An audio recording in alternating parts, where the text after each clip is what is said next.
Well, hey, everybody. Happy Thursday from Epcot. The fountain is right behind me.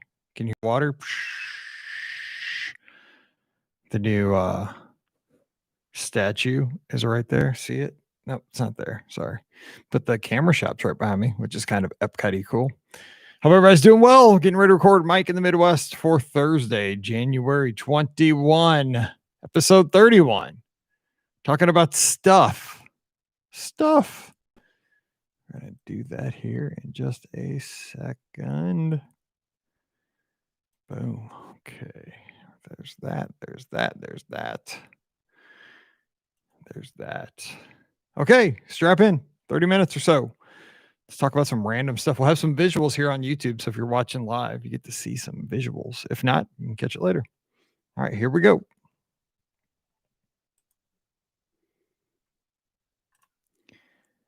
Well, hey, everybody. Happy Thursday, and welcome to yet another episode of Mike in the Midwest, a mini podcast for the amazing patrons of the Be Our Guest podcast. We're already up to episode number 31 of the show.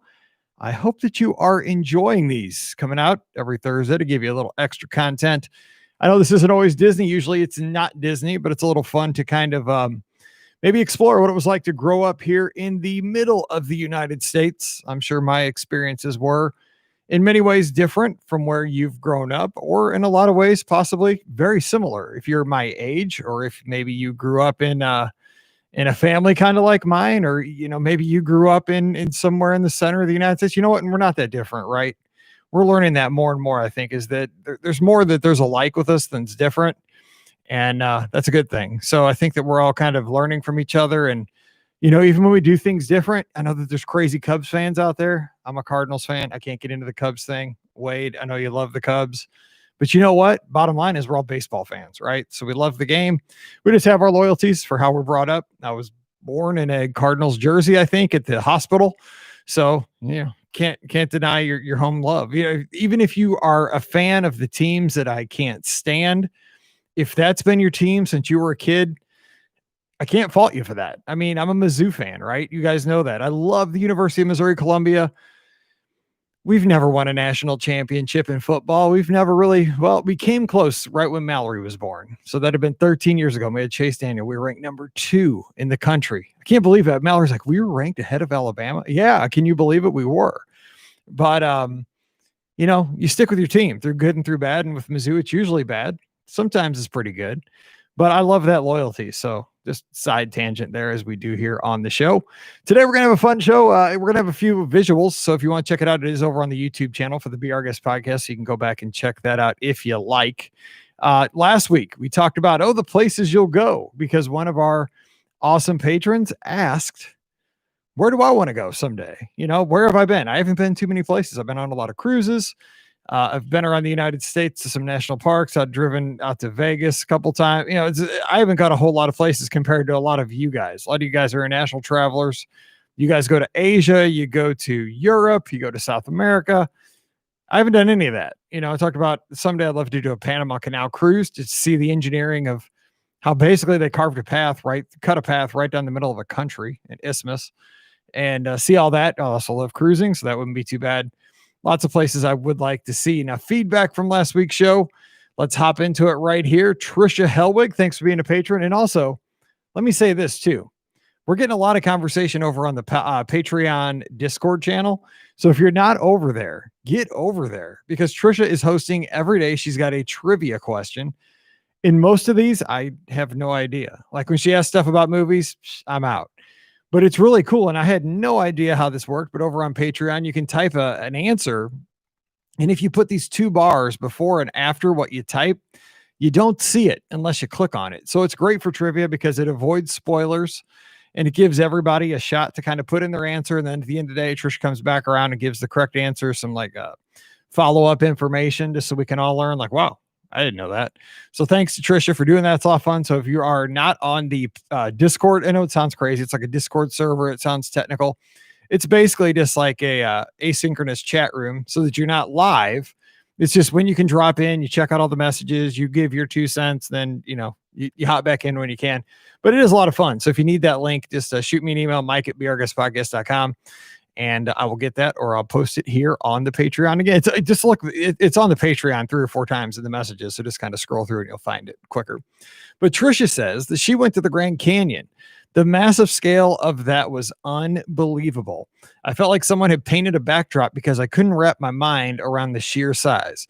The coolest part was at dusk when a cloud of bats emerged simultaneously from cracks in the canyon walls. Yeah, that's one thing. I've never seen the Grand Canyon. I know a lot of folks have said I've flown over it, but I haven't ever gone to see it on the ground. I haven't done either, but I would like to see the Grand Canyon because I'm very much into, I'm a science guy, love that stuff, geology, and just to imagine what caused, that cavern to be as it is on a scale that way. When you think about that, you think about the scale of the earth and how things have happened geologically. Again, just like Trisha said, it's hard to wrap your mind around stuff like that happening. So definitely I would love to see the Grand Canyon. I've driven through Arizona on the way to Vegas and out to Yosemite National Park. And we went through Winslow, Arizona, just like in the Eagles song, but we didn't go to the Grand Canyon. So it must not have been close. Kathy Melchin, thanks for being a patron. Sure appreciate that. She says, I've never been west of Texas. Look at that. I've traveled more than Kathy. I do want to go to California, she says, because I want to go to Disneyland too. Egypt is a dream trip for me. Hopefully someday. My next big dream trip, hopefully in 2022, Tokyo Disney. I want to get the long flight trips in before I get too old. Yeah. You know what? I've talked to Pam Forrester about this, and she's been all around the world. She's done a ton of traveling. And I ask her why she doesn't go to especially Tokyo. And she says it's because she just does not like the long flights. Now that she's scared of them, she just says it's just, no matter what, it's uncomfortable being in an airplane that long. So, but I got to try that someday, right? Because I like flying now. I got to go to Hawaii first. My wife wants to go there. I want to go there. I used to show my kids that Kon-Tiki movie. The teacher next door introduced me to it, and I was like obsessed. So yeah, Hawaii's next, and then we'll hop over to Japan. I'd love to see that someday. So good call, Kathy. And get out west of Texas. It's beautiful. It's big. There's a lot of nothing, but it's pretty beautiful. Megan Green, mother of the triplets. Megan, thanks for being a patron. My husband and I are planning to take a huge road trip with our boys from Virginia out to California and back, and making stops at the national parks and historic sites along the way. And of course, visiting Disneyland while we're out there. We all love history and national parks, so it sounds like a dream trip to us. Okay. I got to hear about this trip, driving from Virginia out to California and back. Now, I love the idea of stopping in the national parks, Grand Tetons, Rocky Mountain National Park, of course, Yellowstone, Yosemite. Got to check those out. There's others, but those are the ones I would totally recommend. What's Zion? I've never been there, but I've seen pictures. Beautiful. But wow, with your crew, I mean, this sounds like National Lampoon's Vacation times 1,000.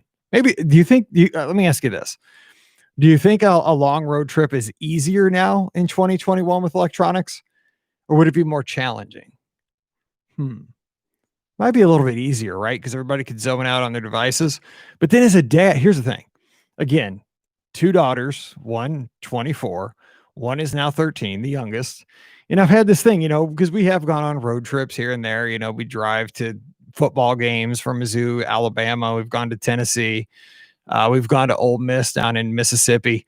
And the thing is, I get a little frustrated because you pass some cool stuff, maybe not cool stuff, but maybe just interesting stuff, right, on the interstate. Hey, check that out. That's the world's biggest rocking chair. Or that's world's biggest golf tee, I think, is in Illinois. Nobody looks up. Of course, I can't be on my device. I'm driving. But I get to see all the cool stuff. But everybody's too worried about looking at their phones. So it kind of frustrates me. So what can you do? So just keep the phones. Oh, I guess for your sanity, though, you would want them to be on their phones just to not bother you. Finally, Marlessa. Hey, Marlessa, thanks for being a patron. She says, I still need to go to Disneyland as well.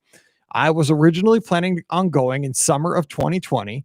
California is the only state west of the Mississippi River that I've been to, so I have quite a few to cross off my list.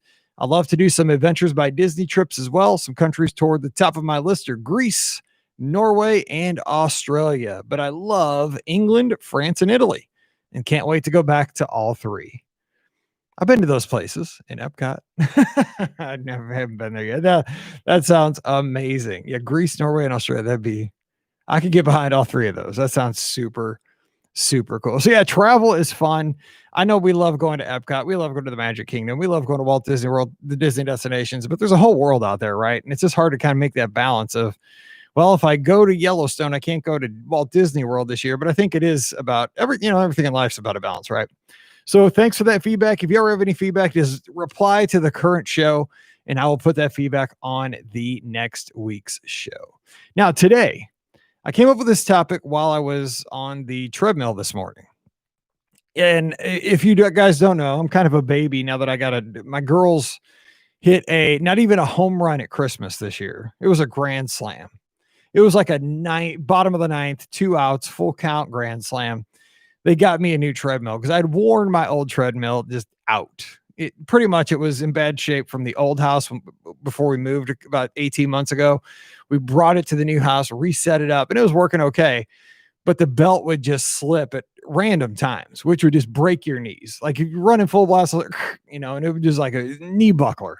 So it made you totally nervous the whole time you were on it, and it made you scared to kind of go, run decent on it.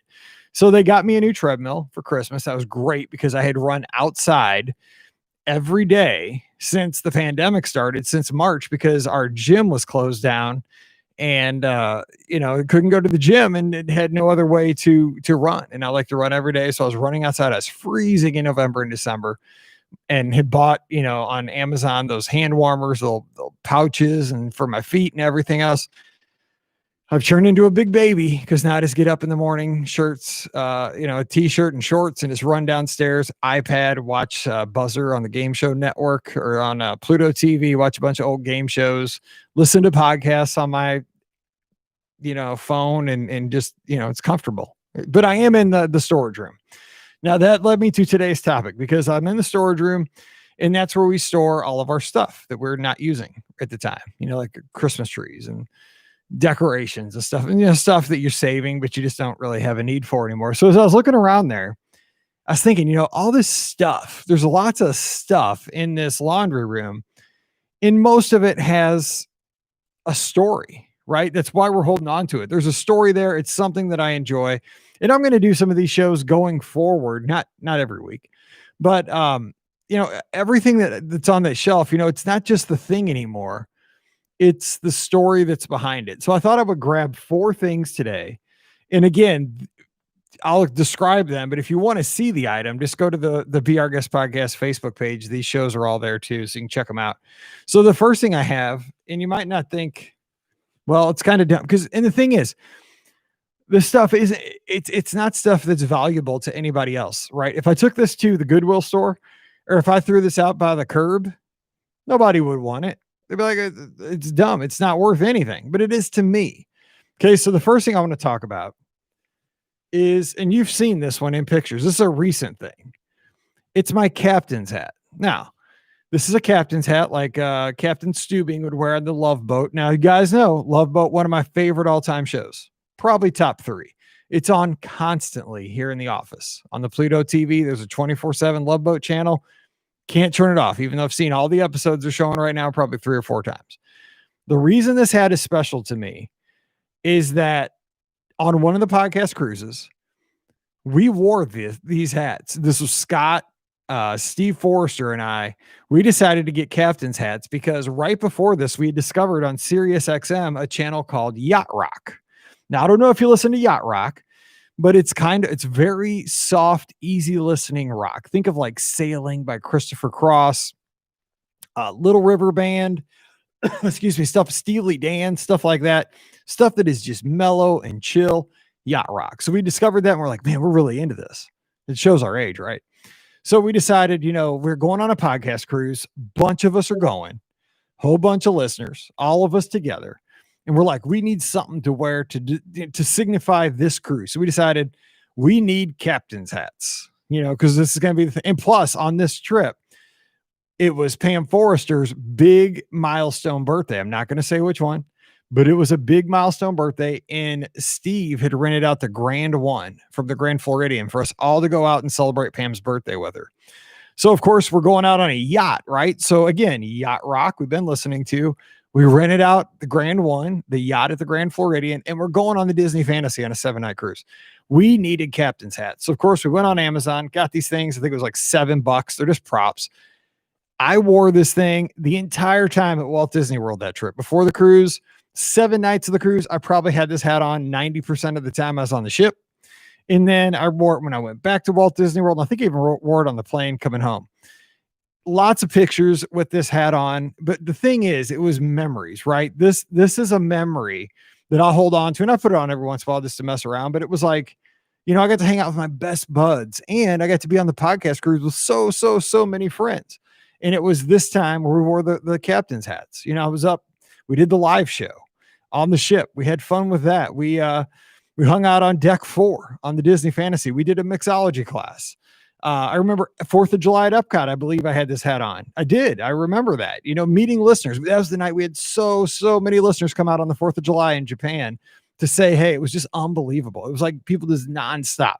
So this hat, not worth anything to anybody else. Nothing special. It's a $7 prop. But man, this hat means the world to me. So that's something. Maybe you have something like that in your past. All right, let me get to another thing. This is older here. And if you're looking at the video over at the Be Our Guest Podcast Facebook page, I want you to see this. Again, this is going to be something you think is just trash. Okay, so what I'm showing you is a baseball mitt. Now, this mitt that is just tore up looking, it's a Rawlings mitt. And if you're a baseball fan, you might look, it's a special kind of mitt. This is why it's so special. This was a trapeze. It was called a trapeze pocket glove. And in the late 80s, early 90s, when I was in like, 5th, 6th grade, going into middle school, high school, early high school, this was the glove to have if you were an infielder. Now, here's the ironic thing. I was a super tall kid. I was left-handed, and I was always a pitcher and a first baseman. Because that's where left-handers, you have 3 positions, basically. You can pitch, you can play first, you can play right field, most likely. But I always, I loved baseball. And that's all I cared about was baseball growing up. So I would love to, take infield at shortstop. Left-handers can't play shortstop. It doesn't work how you got to turn your body and stuff. Also, I was obsessed with catching. And I do have a left-handed catcher's mitt, which is very, very hard to find. But I would be the bullpen catcher on days I wasn't pitching in high school. Because I was the DH. So it kept me, I had to be doing something. So I'd DH on days I wasn't pitching, and I was the bullpen catcher with a left-handed catcher's mitt. Anyway, this glove, though, is super special because I wanted a trapeze glove so bad because our shortstop on my team in like 5th and 6th grade had one, Chad Solomon. He had a trapeze. My best buddy, Steve Brugan, rest in peace. He got killed by a drunk driver a long time ago. He was my catcher all through Little League and into middle school. Best friends. We were best friends. I miss Steve so much. He had a trapeze. I didn't have a trapeze. I didn't really need one as a pitcher, right? I didn't need a trapeze, but they're so cool. It was like, your mitt was everything for a baseball player back then. So I made a deal with my dad. And my dad was an obsessed baseball fan as well. We've talked about how he caught a major league pitcher in the strike season of 81, and he went on to win the Cy Young 2 years later, stuff like that. So I told my dad, in Little League, we kept our stats. My dad kept all the stats. We had a Commodore 64. My dad had a database program. He kept all of our batting averages, ERAs for the pitchers. It was awesome. We were obsessed with baseball. And this is Little League. This is like 5th and 6th grade, but that's why I loved it so much. Anyway, the year before, I told my dad if I struck out 125 guys, and I think we only played like 14 or 15 games. We didn't play a lot. You didn't play 162 games when you're in Little League. You play like 14 or 15 in some tournaments. I asked my dad if I'd strike out 125 guys, if I could get a trapeze up at Gaffney Sporting Goods, which is our local sporting goods store. He said, all right. So I worked so hard. I did not want people to ground out, didn't want anybody to pop out, didn't want any of that stuff because I was playing for a mitt. Well, needless to say, I did that season. I struck out plenty of guys to get the 125, and I got my mitt, and this mitt has been special ever since. I got this in 5th grade, 4th or 5th grade, I think. I pitched with this all the way through my senior year of high school because as a pitcher, you don't really need a great mitt. And it was just always a reminder that I worked for this mitt. I worked really hard. I practiced really hard, and I wanted this mitt like nothing else. And I still have it. The pocket's been restrung. My dad restrung it. So I could still use this today. Actually, it's not in that bad of shape. Now the pinkies kind of needs a little string here, but yeah, I mean, this mitt has seen so many games. It was all through high school, all through middle school, all through Legion Ball and Little League as well. I mean, this mitt this is a great mitt. And it's just one of those things. If it was at Goodwill, nobody would pay $5 for this. But this mitt, awesome. So I wonder if you have a mitt or some kind of an item that you earned like that is special. Okay, 2 more items. I know this is kind of probably boring, but I just wonder, like, what is a treasure to you in your storage room in your house? What's in the attic? What's in the garage? We'll do more of this, maybe. Here's a third thing that I have from my childhood that I just love. It's my baseball card collection. Now, you might say, everybody's probably got baseball cards, or maybe Garbage Pail Kids if you collected those. I didn't really collect those. There's all kinds of collectibles, right? Maybe you collected Pogs. Remember Pogs? We once had a Pog tournament at the skating rink. I'll tell you about that someday. But I have this, and the thing was, baseball was everything. Like I said, my favorite show every week was This Week in Baseball with Mel Allen on Saturday mornings. This Week in Baseball, and it had that awesome song at the end. Oh, when I heard that song, I get sad because I knew it was over. But that was like your Sports Center. You didn't get to watch MLB Network and know everything that was happening with every team. You got like 30 minutes to get the whole Major League Baseball, Twib notes, and oh man, that was the greatest. Anyway, and then we'd be out playing as soon as This Week in Baseball was over. But if you notice, if you look at the video here, I have my baseball cards, but I displayed them in a kind of like a photo album. And what I did was I broke them out into, national, and this is only one of the binders. I had like 6 or 7 of these. And the reason I had all these cards was because when I played ball in Little League, after every game, I would go to the concession stand and get a Pepper Belly, which was a bowl that had Fritos at the bottom, chili on top of the Fritos, cheese on top of the chili, Pepper Belly, solid. Get a soda, and I got a pack of baseball cards, or maybe a couple of packs of baseball cards. And so I'd take them home. And what I did was I would sort them at the end of the season into all the teams. So like, of course, here I have, in this one, I have the Cardinals because they're first. This is the National League East back in the day. Now, of course, the Cardinals are in the National League Central now, but you got like Lonnie Smith, Ozzie Smith, George Hendrick, Gene Tennis. And then you got the Montreal Expos. They're all by divisions. Oh my gosh, this is awesome. The Expos don't even exist anymore. They're the Senators now. The Phillies. Now look at these cards right here. I'm going to show you this. Quite a few of this guy. That's John Denny. That's who went to our church. That's who my dad was the catcher for the Phillies. He won the Cy Young. So I have quite a few cards of him, ironically. I have about 1, 2, 3, 4, 5 of him. Bob Dernier, Bo Diaz. But yeah, they're all, this is all basically, this is the National League East. The Mets, the Pirates, the Reds. It's awesome. So it just reminds me of how important, how baseball was a big deal. And how collecting has changed, right? How information has changed. I would flip those cards over and read the stats on the back and just be like, oh, this guy's having a really good season. This is the best season he's ever had, out of 8 years in the major leagues. Or, wow, he's really fun. Nowadays, you just have reporters hounding people for that, right? So baseball cards, what was your kind of collectible, right? Like a Pog or something like that. Finally, last item. Speaking of things we've earned, this is one of the things that I just love. Every time I walk downstairs, this is right by the bottom of the steps mounted in our basement. And this is the medal from the first podcast cruise where we did a fundraiser for Give Kids the World with the Be Our Guest podcast Lizards. Now, for this medal, it says the 2015 Rallman Double Dip 5K. So what we did, we went to Castaway Cay twice on that cruise. And we did the 5K twice. And again, this was a fundraiser for Give Kids the World Village, but it was on a podcast cruise with many of our listeners. And so many of our lizards went with us on that sailing. And thanks to the Shine Golds, thanks to other folks, the Magic for Less Travel, we got to get real medals made. And we got to run together 2 times on Castaway Cay in the summer. Not the smartest idea in the world because it is hot in the Bahamas in July, but we did it.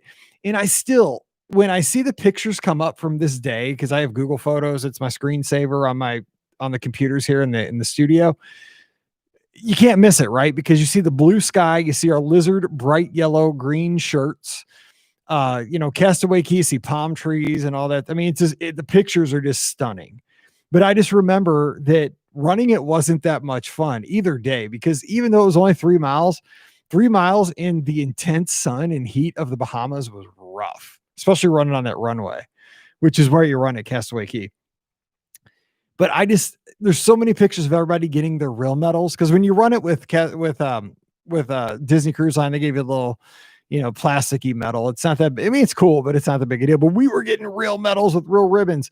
And just to know that, we all came together to support Give Kids the World. But more importantly, we were all together as a family, physically all together, cruising around the Bahamas. We're hanging out the rest of the day on the beach as a podcast family, listeners and all of us together having meals, and just really unbelievable.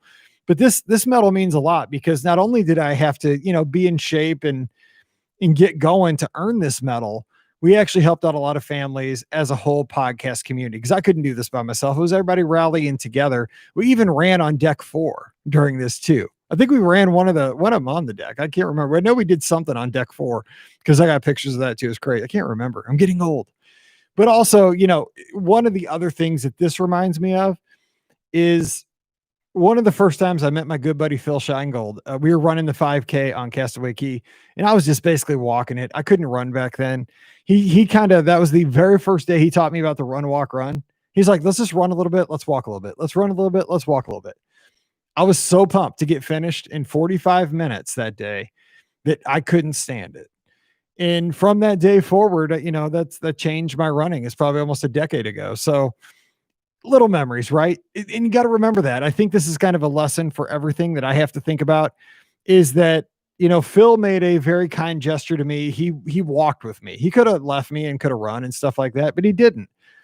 And the thing was, that small gesture of 45 minutes walking the 5K at Castaway Key on a random July day truly changed my life. I mean, I run a lot now. I've got to have experiences that I never thought I would get to have. I never thought I'd be a marathoner, never thought I would do a goofy or a dopey or anything like that. And it's because of one person on one day taking the time to say, hey, you can do it. Let's don't do it all at once. Let's just do a little running, a little walking, a little running, a little talking. And that's what we did. And all of a sudden, boom, we were done a lot faster than I thought we would. And it wasn't as miserable as I was expecting. So just think about that as we kind of close out today's Mike in the Midwest. Think about that. What's a small thing that we could all do? I'm challenging myself to do the same thing, right? If somebody comes up to you and you're an expert in your field, you're really good at something, what could you do to really push somebody else forward, to give them a little knowledge, a little encouragement, a little assistance, because you're so good at something and maybe the other person isn't. But you know what? By giving them those little nuggets, that little 10 minutes worth of expertise that you're so good at, maybe you're going to change somebody's life. Maybe you're going to push somebody in the right direction that they will never look back. That's happened so many times in my life. So many people have said, okay, I'll help you out, Mike. And because of that, passions are born. And you know me, once I start something, I love to do it all the way through. I love it. So I hope you enjoyed today's Mike in the Midwest. Little baseball cards, baseball mitt, my medal from the first podcast cruise double dip. And of course, the captain's hat, which has seen a lot of action. And I hope it'll see more action here in days to come. It'll be brought back out. Hope you really enjoyed that. Now, in the comments below, you can share what is special to you. If you have stories, I'd love to hear them. I'd love to share them here on the Mike in the Midwest future episodes, because I think everybody has something that you look at it and you're like, oh my gosh, that is such a piece of junk. But man, does that have stories? I'm never getting rid of that. So what are your items? Some random items. So anyway, I hope everybody's having a great week. I hope you're hanging in there. We're getting ready to celebrate Mallory's birthday party with her friends today. Finally, her birthday was on January 2nd, but we're getting to take her. She want to go to Topgolf. So we're going to go hit some golf balls with a few of her friends, and we'll see how that goes. So stay tuned on social media for that. So you guys stay safe, stay healthy. I appreciate you guys so much. Hope you're enjoying these mini shows. If you want to hear about something, it's all you guys. Let me know. We'll talk about it. So stay safe, stay healthy, and we'll see you real soon. Bye.